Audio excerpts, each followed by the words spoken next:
Joli. Partons maintenant en Afrique pour un safari en Tanzanie.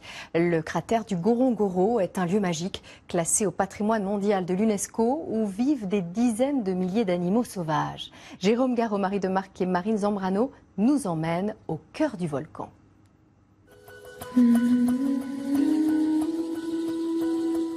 C'est un jardin d'Éden au cœur de l'Afrique australe.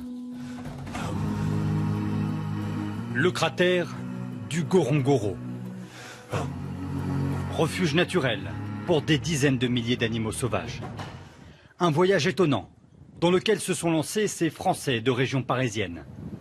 L'exploration commence par une descente pour atteindre le fond du cratère, 600 mètres de dénivelé. Le cratère, c'est l'âge de Noé. Quand tu entres dedans, il y a nature. Regarde, par exemple, là tu regardes, il y a les éléphants, il y a les gounous, il y a les buffles, il y a tout le monde dedans là. Une diversité d'animaux qui fait de cet endroit un incontournable des safaris en Tanzanie.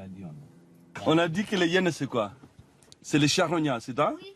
Alors. Ah mais oui, c'est vrai, ils mangent le reste Ils mangent le reste des animaux morts. Pour ces touristes, le meilleur moyen d'explorer cette nature avec leurs enfants. C'est l'âge auquel il faut aller découvrir les animaux de la savane. Ceci mis à part, pour les grands, c'est génial aussi. C'est super pour les petits et pour les grands. Le parc est ouvert 6 heures par jour seulement pour immortaliser la faune. Plusieurs kilomètres de pistes et soudain, des instants rares. Oh, ils traversent. Avec des animaux parmi les plus dangereux d'Afrique.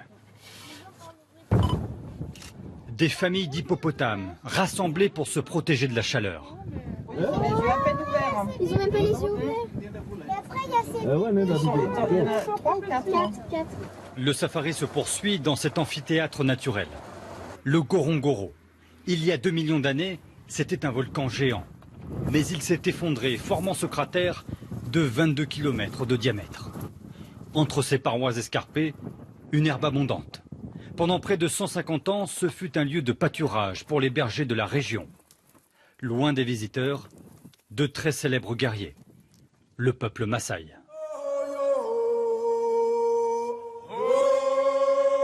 Mais le cratère est un paradis fragile.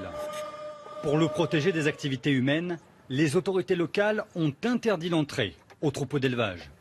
Les Maasai emmènent désormais leur bétail quelques kilomètres plus loin. C'est notre enclos pour les bêtes. Ici, on met les vaches, et là, les chèvres et les moutons. Je comprends que le gouvernement veuille protéger les animaux du cratère, mais nous avons l'habitude de vivre au milieu des bêtes sauvages. Même ici, autour de notre village, il y a des lions, des éléphants qui passent. On sait vivre avec, sans mettre en danger les animaux. Le Ngorongoro est un joyau désiré de tous. Plus de 140 000 touristes s'y rendent chaque année. Une terre où la nature reste souveraine, où l'homme